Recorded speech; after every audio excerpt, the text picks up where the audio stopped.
ഇതൊന്നും നിർത്തണം. ഈ കൊല്ലം അറിയാം അടുത്ത കൊല്ലം എന്നാ പൂരെന്ന്. അപ്പൊ അത് പൂരത്തിന് ആള് വരുന്നു അറിയാം, വെടിക്കെട്ടുണ്ടെന്ന് അറിയാം, ആനയുണ്ടെന്ന് അറിയാം. ഇതൊക്കെ അറിഞ്ഞിട്ടും ഈ വെടിക്കെട്ടിന്റെ അന്ന് അല്ലെങ്കിൽ പൂരത്തിന്റെ അന്ന് രാത്രി 10:30 വരെ ഉറങ്ങിയിട്ട് അന്നത്തെ ദിവസം ഇവിടെ റൗണ്ടിൽ ഒരാളെ കയറാൻ അനുവദിക്കാതെ മറ്റേ ഫുള്ള് ബാരിക്കേഡ് വെച്ച് അടച്ചിട്ട് ഇത് ആർക്ക് വേണ്ടിയിട്ട് പൂരം നടത്തുന്നത്? ഇതാർക്ക് വേണ്ടിയിട്ട്? പോലീസുകാർക്ക് തന്നെ കാണാൻ വേണ്ടിയിട്ട് പൂരം നടത്തുന്നത്? ഇതിൽ കൃത്യമായ അജണ്ടയുണ്ട്. തൃശ്ശൂർ പൂരം തകർക്കാൻ വേണ്ടിയിട്ട് കാലം കുറേയിട്ട് ഈ പരിപാടി ചെയ്തുകൊണ്ടിരിക്കുകയാണ്. അത് ഇവിടുത്തെ ഒരു നെക്സസ് ആണ്, വലിയൊരു കോക്കസ് ആണ്.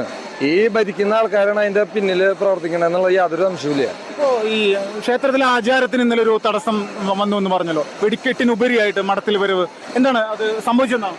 മടത്തി വരവിന് ചടങ്ങ് മാത്രമായിട്ടാണ് നടത്തിയത്. രാവിലെ 11:30 മടത്തിന്ന് വരുന്ന പോലെ വിശദമായിട്ടുള്ള പഞ്ചവാദ്യത്തോടു കൂടിയിട്ടാണ് തിരുവമ്പാടി ഭഗവതി മടത്തിന്ന് വരിക. അത് ഇന്നലെ ഒരു ചടങ്ങായിട്ട് അങ്ങോട്ട് അവർ അവസാനിപ്പിക്കാനുണ്ടായത്. അതിലെ ജനങ്ങളുടെ പ്രതികരണം എന്താണ്?